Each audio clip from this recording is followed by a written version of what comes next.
Bismillahirrahmanirrahim. Assalamualaikum warahmatullahi wabarakatuh.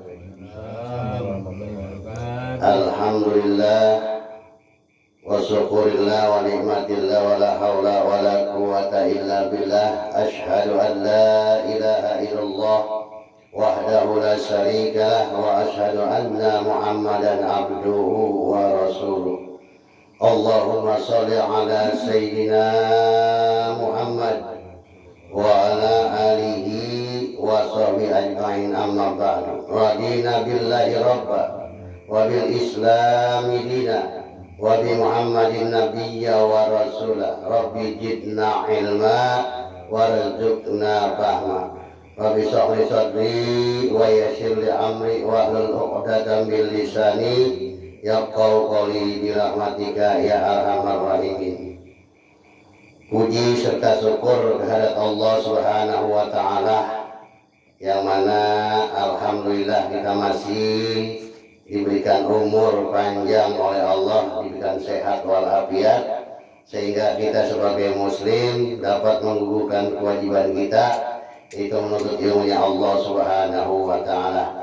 Dan mudah-mudahan sepulangnya kita dari majlis ini, Allah mengampuni segala dosa-dosa kita, amin ya rabbal alamin.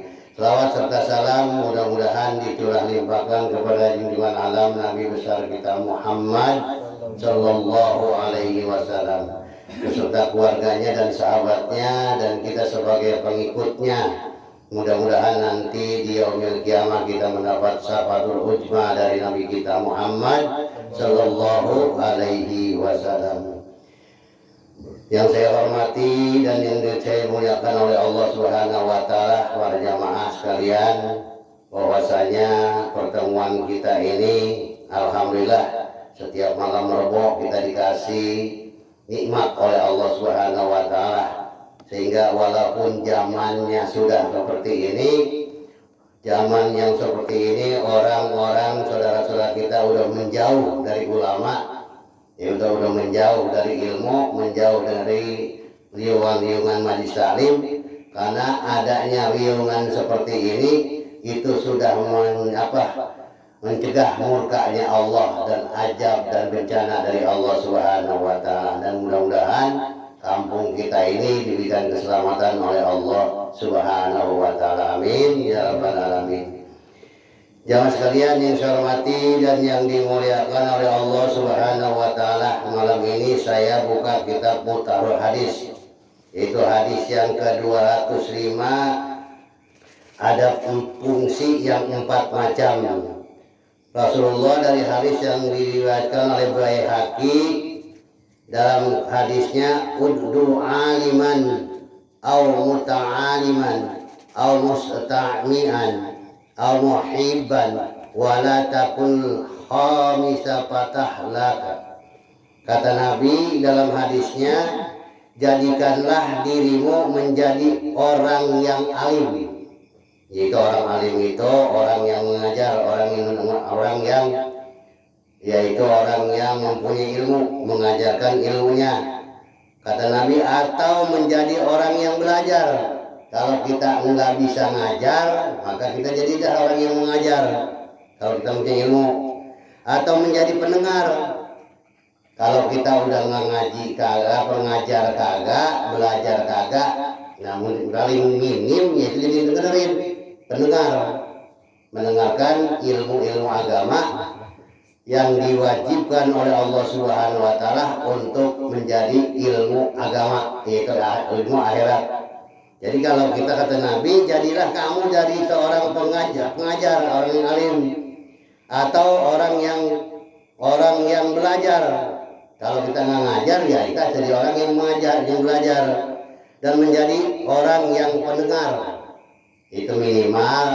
Kalau kita niati misalnya ada pengajian, kita datang kagak, atau mengajar kagak, belajar kagak, nah kita minimal dengerin gitu. Niat kita di rumah dengerin pengajian, ada pahalanya tuh, minimal menjadi pendengar atau menjadi orang yang pencipta ilmu. Ngajar kagak, belajar juga kagak, ngedengerin kagak, minimal itu cinta adanya itu majlis taklim itu cinta. Jadi walaupun nggak belajar gak, dia mah ada di hati, mah ada simpatik. Mudah-mudahan kapan ya saya punya rezeki gitu misalnya nih. Kalau saya punya rambutan saya kasih sedekah buat pengajian gitu.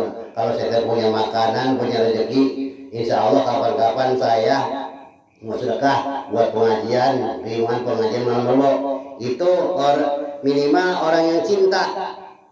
Namanya cinta tuh, cinta dengan majlis ilmu. Jadi ngajar kagak, belajar kagak, mendengar kagak, menjadi cinta ilmu. Loh. Dan janganlah engkau berada pada yang kelima, maka celakalah orang yang seperti itu. Udah ngajar kagak, emang ada ilmunya, belajar kagak, ngedengerin kagak, malah ada pengajian benci. Maka orang tersebut termasuk orang yang paling celakanya manusia. Udah nggak ngajar, udah nggak belajar, udah nggak cinta malah benci. Kesal banget orang ini gitu. Misalnya benci kan dalam hati walaupun nggak diucapkan enggak. Sebab kalau nggak ada pisan pengajian gitu. Padahal pengajian mas sebutut-bututnya pengajian, sebutut-bututnya majlis taklim, tetap yang dijelaskan adalah kebaikan. Ya, misalnya tadinya belum tahu jadi tahu gitu, tadi belum ngerti jadi ngerti. Sejelek-jeleknya majlis taklim adalah dicintai oleh Allah Subhanahu wa taala dan turunnya rahmat di kampung ini. Tadinya mau turun bencana di kampung ini, mau angin puting beliung, gara-gara masih ada riungan pengajian di kampung kita, insya Allah Allah tidak akan turunkan bencana tersebut. Makanya janganlah jadi orang yang kelima, yaitu ngajar kagak, belajar kagak, ngedengerin kagak, cinta juga kagak. Oh ya, jadi udah nggak ngaji, ngapa jangan ngatain. Malah cinta, insya Allah kapan-kapan saya ada niat, kalau saya ada rezeki, kalau saya ada kesempatan selama saya masih hidup, saya pengen ngaji udah niat doang apa-apa, asal jangan benci le.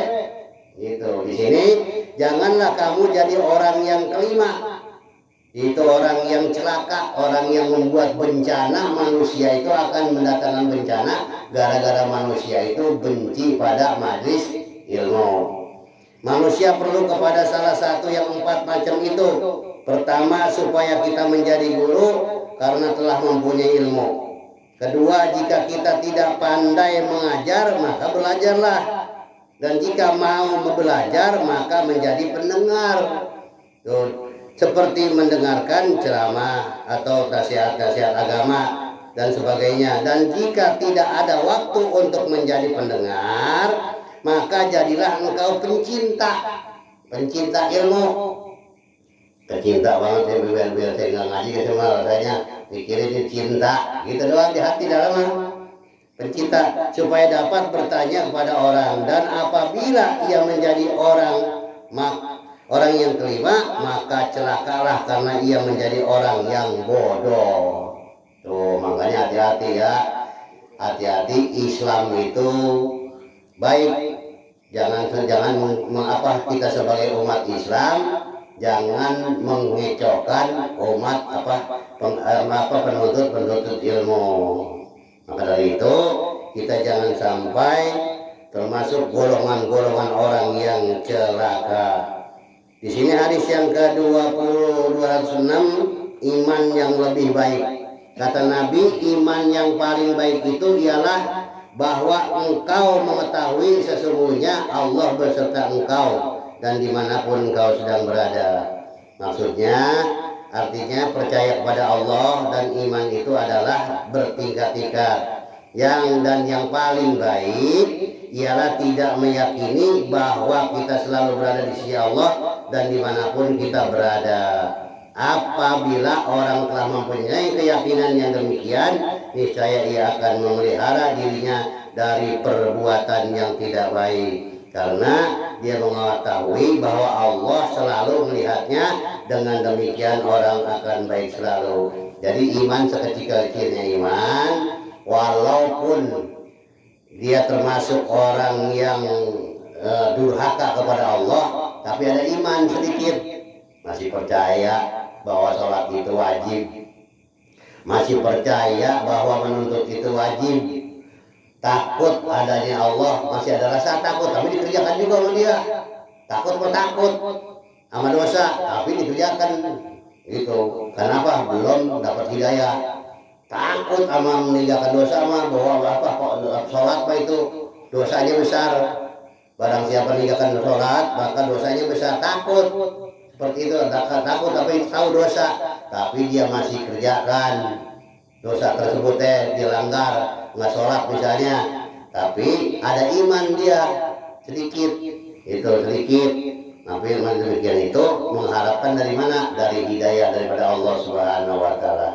Dan hidayah tersebut adalah kita harus bekerja dan mencarinya hidayah mah. Kalau kita pengen dapat hidayah, nyobain sholat kagak sama sekali, ya kapan mau dapatnya. Kalau kita pengen dapat hidayah, walaupun selima waktu tidak kita kerjakan, tapi seminggu sekali mah Jumat pada pergi atau masjid. Kadang-kadang Jumat dulu, lama-lama habis main Jumat masih serebet nih, masih pakai pici. Datang asar, hidayah sampai akhirnya sholat asar. Habis sholat asarnya tidur masih serebet. Habis sholat asar tidur, pas bangun maghrib nggak kemana-mana, masih serebet juga pakai pici. Akhirnya jadi sholat maghrib. Lama-lama hidayah tersebut akan datang kepada diri kita kalau kitanya berusaha untuk mencari hidayah. Kalau kita pengen dapat hidayah, sholat Jumat kagak, sholat sehari-hariannya 5 waktu kagak, ya udah sampai meninggal dunia termasuk orang yang su'ul khotimah, orang yang celaka manusia apabila dia tidak dapat hidayah dari Allah Subhanahu wa Ta'ala. Sampai kapan tuh? Dapat papas masuk dia dalam kubur, ya udah terus disiksa dari mulai 7 langkah orang pulang sampai datangnya hari kiamat. Hari kiamat disiksa lagi. Disiksa lagi pada masa diserobotin, diinjak-injak, dijerumuskan, ya. Sampai kapan lagi? Sampai menuju mizan. Terus baru dilemparkan ke dalam neraka jahanam. Itu naudzubillah min dzalik.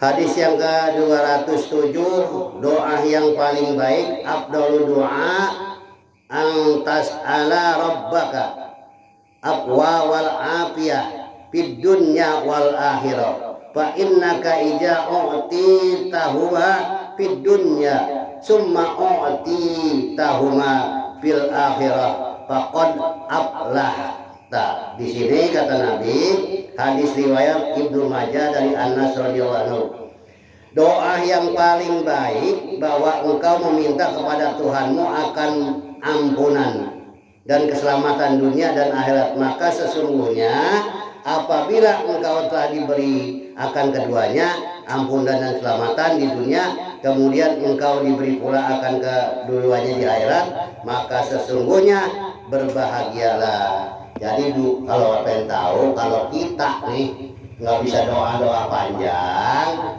minimal kita berdoa Rabbana atina fid dunya hasanah wa fil akhirati hasanah wa qina adzabannar.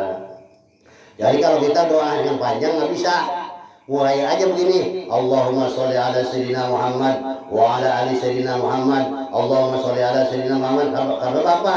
Doa tidak akan nyampe kepada Allah tanpa ada sholawat.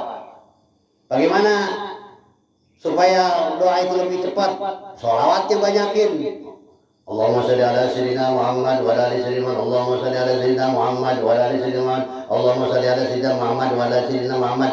Orang doa yang lain nggak bisa, langsung Rabbana atina fid dunya hasanah wa fil akhirati hasanah wa qina adzabannar. Terus langsung wa sallallahu ala sayyidina Muhammad wa ala alihi washabihi ajmain bi rahmatika ya arhamar rahimin. Sampai itu langsung doa karena doa yang paling hebatnya itu Robbana, dikatakan doa apa sebutnya, sapu jagat.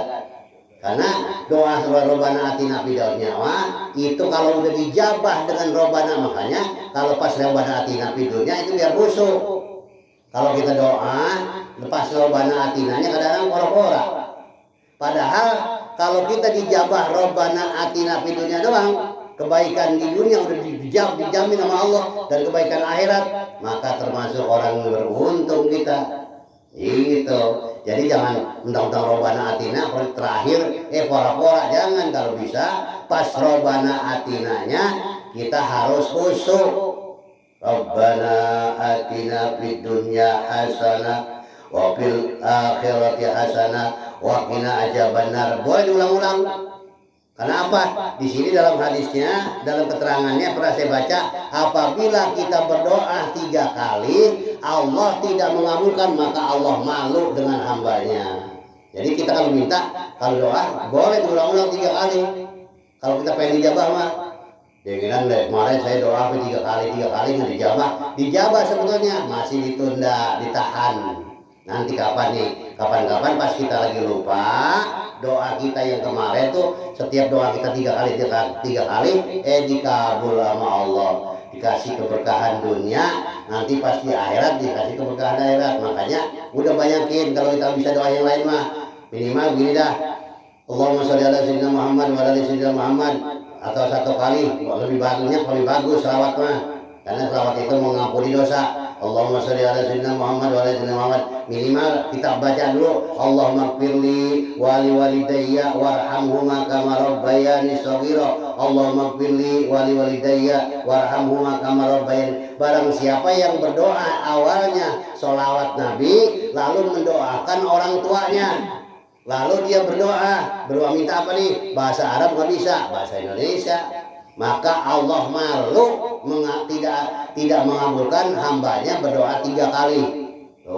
Jadi Allah malu kalau apabila kita minta sampai 3 kali nggak dikabulkan. Makanya pas Rabbana atina banyakin, Rabbana atina fid dunya hasanah wa fil akhirati hasanah wa qina adzabannar. Rabbana atina fid dunya hasanah. Kalau 3 kali mah insya Allah kita dapat keberkahan dunia, keselamatan dunia, dan keselamatan akhirat. Paling nikmatnya manusia dapat keselamatan dunia dan keberkahan dunia dan keberkahan akhirat. Beres sudah. Doa yang panjang-panjang mah ngapain doa panjang-panjang kalau mengerti artinya mah gitu. Makanya kalau kita berdoa, kalau kita nggak ngerti artinya, mendingan bahasa kita. Jadi kita kalau mengerti artinya udah bahasa kita aja, bahasa apa yang kita perlu gitu. Makanya kita perlu apa nih tentang doa gitu. Di sini hadis di Mutalul hadis yang ke-208, afdhalus shadaqati antus biha kabidan jaiman. Di sini kabidan jaihan. Sedekah yang paling baik ialah memberi makan kepada orang yang kelaparan. Jadi sedekah yang paling baik itu apabila ada orang yang belum masak dari pagi karena lakinya belum pulang, belum beli beras, pas itu ketemu kita, Masya Allah, kalau bisa mah nyelang kita pada 50.000 mah atau 20.000 buat beli beras, kasih tuh. Kalau kita punya duit buat 50-50-nya, ada orang benar-benar buat makan, buat keluarga, buat anaknya, benar-benar buat masak, buat beli beras, kasih. Walaupun kita tinggal segitu, kasih hari paro, misalnya 50.000, kasih hari 25, minimal juga 20.000. Dia mau minjem, kalau bisa mau dijanji minjem duit segitu mah. Kalau benar-benar buat makan mah, itu kecuali buat bayar utang rentenir. Ada orang nih, Assalamualaikum, pagi-pagi, tolong dah sekarang udah hari ini sini hari Selasa, ntar saya datang ini tolongin saya dah 100.000 mana saya buat bayar ini nih Bang Emo misalnya. Apa nangis jangan dikasih itu mah ya, jangan, salah dia gitu. Kenapa lo minjem yang mingguan? Kalau buat makan mah kita walaupun ada segitu-gitunya kasih. Apalagi itu dulu punya beras banyak udah duit saya kasih, ntar beras saya sedokan. Nah itu lebih bagusnya. Maka di situ sedekah yang paling baik itu sedekah makanan yang sampai dimakan orang-orang yang benar-benar susah. Itu jangan sedekah sama orang-orang yang lagi banyak duit, jangan. Makanya kalau sedekah mah ada orang minta atau minjem, itu yang lebih baik mah. Nggak tahu kita ngasih orang duitnya lagi banyak, jangankan ngasih 50.000, orang lagi punya duit 5 juta dikasih sama kita 200.000, ya kecil gitu. Tapi kalau orang lagi nggak punya mah, orang-orang lagi susah, kita kasih jangankan ada 200.000, 20.000, masya Allah, itu rasa gede banget. Makanya sedekah harus tepat pada orang-orang yang benar membutuhkan gitu. Maka di sini dalam hadis yang ke 210 yaitu menengok orang yang sakit, afdalul iyadati ajra sur'atul qiyam min indil marid. Di sini sebaik-baik pahala yang menengok orang sakit yaitu cepat berdiri dari sisi orang yang sakit, tidak perlu lama. Nah ini kita harus tahu adab ini. Kalau kita ngejenguk orang yang sakit itu jangan lama-lama, apalagi sakitnya udah nggak punya rasanya, perutnya baru sakit, kepala baru sakit, diajakin ngobrol, emang sakit apa ya, ini gimana, ayo nanya, udah ke dokter belum, udah berobat belum. Kalau kita nanya orang sakit itu kita baru ngasih duit. Ini menanya orang sakit udah ke dokter belum, ya boro-boro saya ke dokter beli bodrek yang nggak kebeli, beli sekolah nggak kebeli, jangan. Jadi begini, mudah-mudahan ya itu biar cepat sembuh ya, yang sakit begini mah ringan nggak apa-apa. Jadi jangan orang sakit berat dibilang berat, orang sakit ringan dibilang ringan, tambah dosa itu bukan pahala, karena dia jadi pikiran. Ini beliau yang sakit begini mah malah teman saya gak mati. Ya, jangan jujur banget, jangan. Walaupun dia sakitnya berat, ya ini mah sakit ringan ini mah, insya Allah besok kedua hari waras, senang dia. Iya, jadi ada sugesti dia, sugesti iya. Jadi nggak mikirin, walaupun dia belum berobat ke dokter juga. Jadi kalau kita tata cara adab menengok orang sakit, yaitu kalau kita nengok orang sakit udah berapa hari, udah seminggu, udah ke dokter belum? Ya, lo mau nggak tahu, boro-boro ke dokter, bininya aja belum masak, gara-gara dia sakit, gitu. Jadi adabnya, kalau kita adab orang sakit, udah tanya sakit apa emang? Oh iya, ini saya ada sedikit ya, buat tambahin, kali situ mau berobat ke dokter, gitu. Jadi begitu caranya, jangan udah berobat ke dokter belum. Ditanya boro ke dokter, ya, waktu dia sakit punya duit cuma 50-50-nya, sakitnya 3 hari. Ya kan, buat beli beras, anaknya buat jajan, anaknya sekolah, boro-boro dia ke dokter. Jadi oh sakit begini obatnya ini daun sikomus saja, coba dibejek gitu. Kali kalau sakit begini mah adem, atau enggak ada singkong aja dah, begitu ngenakin dia. Ringan sakit ini mah, sakit ini mah gitu. Jangan udah nanya udah dokter belum ngasih duit kagak, tambah sedih dia. Ya, itu adab menjenguk orang sakit, terutama jangan lama-lama. Diajakin ngobrol itu orang sakit. Ya Allah, ini orang kapan baliknya sih, kalau cerita pengen ngerasakan juga. Makanya dilarang oleh Nabi. Apabila menjenguk orang sakit jangan lama-lama, jangan berdiri di sampingnya, di sisinya orang yang sakit, atau terlalu lama. Jadi menjenguk udah ngedoain, minimal ngedoain. Kalau kita nggak ngasih duit doain, atau bilangin penyakit ini mah ringan gitu. Jadi udah kita ngasih duit, udah ngeberatin dia sakit, masya Allah ya. Kemarin saudara saya sakit begini mah, dokter gak disuruhnya dianuin, dioperasi atau mana, masya Allah. Jangan dah. Besok ini adab, ini dari adab dari Rasulullah, seperti itu ajarannya. Jadi gitu. Tentang di sini hadis, kalau kamu tahu hadis mah macam-macam jadi pelajarannya, ada tentang ilmu, ada tentang sedekah yang balik. Nah ini beberapa kelebihan hadis yang ke 211. Afdalul fadail an tasira man qata'a wa tu'ti'a man haramaka wa tasfaha amman zalamaka. Di sini beberapa kelebihan yang lebih afdol, bahwa engkau menghubungkan silaturahmi kepada orang yang memutuskan silaturahmi. Engkau diberi orang yang menghalang-halangi engkau, dan memaafkan orang yang menganiaya. Jadi misalnya ini mah perbuatan ini yang berat orang yang habis maki-maki kita, itu orang yang habis ngata-ngatain kita samperin tuh, ya kita bawain makanan, kita bawain martabak misalnya.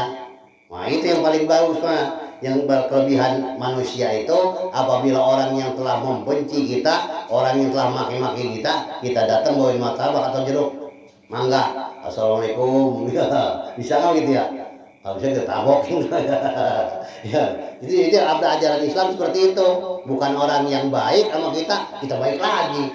Orang itu baik banget sama kita nih, ngasih duit, ngasih makanan, besok kita bawain lagi. Itu mah seri. Yang harusnya mah orang yang tidak baik sama kita, orang yang pelit sama kita, itu kita kasih. Ngapain gua ngasih dia pelit sama gua? Jangan. Kalau Islam mah orang yang pelit harus kita bagerin ke dia. Di sini mah ajarannya nih, kata Rasulullah, orang yang pelit itu jangan kita pelitin lagi, malah kita gongrong. Kalau dia nggak pernah ngasih, kita kasih daging. Jadi kita masak daging, kita kasih nih mangkok, gitu ya. Kita dia ngobrol ngasih apa kita bawain martabak yang paling hangat, ya 2 ebeng kalau bisa mah. Nah bisa nggak seperti itu? Makanya Islam itu mudah dan jangan dimudah-mudahin. Kita enak banget pengen masuk surga. Semua juga saya tanya, ente kalau mati pengen masuk neraka apa masuk surga? Nggak ada yang jawab pengen masuk neraka mah. Ya orang yang tuang mabok, orang yang nggak pernah sholat kan. Sekarang gini dah, ente kita tanya, ente kalau mati pengen masuk surga apa masuk neraka? Ya surga tuh. Tapi perbuatan surga nggak dikerjakan, malah perbuatan neraka. Itu nggak sholat, nggak zakat, nggak sedekah, sama orang dengki wae, sama orang dikit-dikit ngomongin, orang salah sedikit, ayo diumbar-umbar kesalahan orang, ngomongnya pengen masuk surga, ya nggak masuk surga, itu mah perbuatan neraka yang dia kerjakan, tapi dia pengen masuk surga. Itu makanya kata Nabi, apabila ada orang yang tidak baik kepada kita, maka lebih baiklah kita kepadanya. Apabila dia pelit sama kita, jangan pelit lagi, gitu. Jadi jangan sampai kita ini sama-samanya dia baik sama kita lebih baik. Wah teman kita baik, kita datang gua bakaran, datang gua apa hoy, ya ada dia baik sama kita. Nah, itu mah seri, itu mah nilainya kecil. Nilai yang paling bagus mah orang yang pelit sama kitanya jangan pelit sama dia. Gitu. Ini di sini hadis yang ke-212 dari mutalal hadis, amal yang lebih baik sesudahnya iman. Afdalul a'mal ba'dal iman billahi at-tawahudu du'ilan nas. Kata Nabi, hadis riwayat Tabrani, amal yang lebih baik sesudah beriman kepada Allah adalah berkasih sayang kepada sesama manusia. Maksudnya kita ini udah beramal, sering sedekah sama orang bager, gitu ya, sama orang bager, sama ada jariah teh, ada misalnya ada bangunan masjid dia ngasih, ada anak yatim dia ngasih, ada setahun sekali itu ngasih kepada anak yatim, ngasihnya setahun sekali. Gitu. Jangan kalau anak yatim mah ngasihnya bukan setahun sekali, karena anak yatim itu orang tuanya kita. Gitu. Jadi kalau setelah beramal yang baik, maka di sini sesudah beriman kepada Allah adalah berkasih sayang kepada manusia. Jadi walaupun kita termasuk orang yang hebat, sedekah kita hebat, sama anak yatim bager, tiap hari kita sedekah, tapi dia sama manusia dengki wae. Di sini sama manusia mau benci wae, sama manusia sering kejelekan orang diunek-unek, si anu mau si anu itu akan menghabiskan amal perbuatan dia. Walaupun dia tiap hari beramal, walaupun dia tiap hari bersedekah, walaupun dia tiap hari ahli ibadah, maka kalau dia masih dengki kepada tetangganya, kepada saudaranya, dia sering ngutik-ngutik kesalahan orang diumbar-umbar, ayo salah orang diomongin, kok udah tahu belum nih? Kemarin kasih anu. Ayo dibilang-bilangkan orang nggak tahu jadi tahu. Akhirnya itu menghabiskan amal kita, hancur tuh amal kita, lebur tidak ada hasilnya. Pas kita mati nanti di akhirat, pas kita nuntut mana amal saya, mana sedekah saya, mana sholat saya, habis diambil sama si fulan yang kemarin kejelekannya kita umbar-umbar, gitu ya. Ini hati-hati nih, hati-hati pengen masuk surga, tapi amalnya baik, sedekahnya rajin. Ya, setiap malam 10 Muharram ngasih dia tukang profil sama anak yatim. Tapi dengki, tapi pelit sama sesama, ya sama juga. Jadi sedekah mah harus karena Allah, orang yang tidak tahu.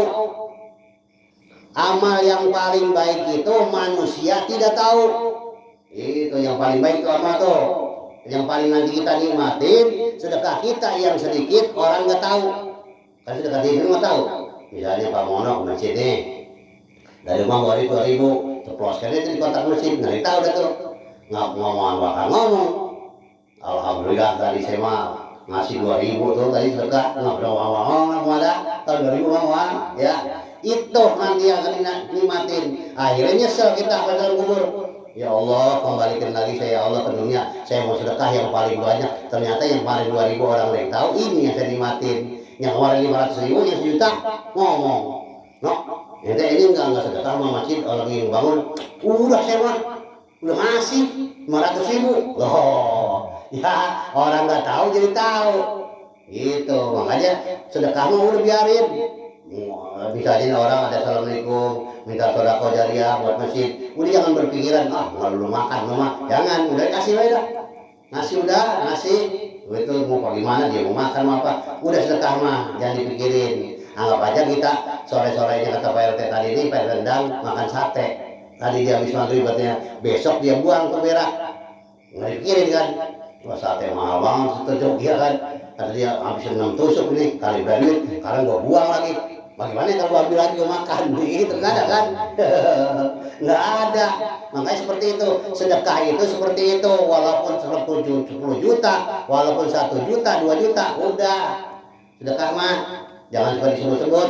Makanya nanti kebanyakan orang menikmati sedekah yaitu yang sedikit, yang 2.000, yang 1.000, yang 5.000, gue lupa, yang lupa dah. Yang ini kalau yang banyak Pak pengen dipuji, alhamdulillah saya mah tiap Muharram nggak pernah saya mau ngasih anak yatim. Wah, saya mah udah siapin, saya mah ngomong siap orang, habis tuh pahala sedekahnya, ngomong siap orang. Oh saya mah kemarin tuh ngasih saya mah orang 1 juta saya mah 5 juta, orang 200.000 saya mah 500 ngasih ke panitia. Masa iya saya mah, wah udah sedekah yang semacam itu tidak ada buahnya, nanti di akhirat tidak akan dapat pahala sedikit pun karena disertai dengan riya.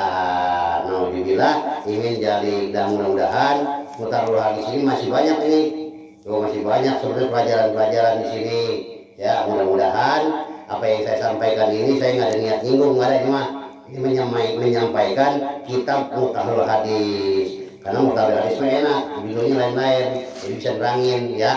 Mudah-mudahan apa yang saya sampaikan ini ada manfaatnya khususnya buat diri saya dan keluarga saya dan umumnya buat para jamaah sekalian. Kurang lebihnya saya mohon dibukakan pintu maaf yang seluas-luasnya. Karena apa? Saya bukan lagi ngajarin, bukan ini mah, bukan lagi ngeguruin, bukan lagi jadi ustaz guru, bukan. Kita mah ngaji bareng-bareng, saya yang baca, saya juga sama-sama belajar, dan mudah-mudahan amal ibadah kita diterima oleh Allah Subhanahu wa taala, dan mati kita nanti kita minta mati dalam keadaan husnul khotimah, amin ya rabbal alamin. Kurang lebihnya saya mohon maaf, beribu maaf. Akhirul kalam, wassalamualaikum warahmatullahi wabarakatuh.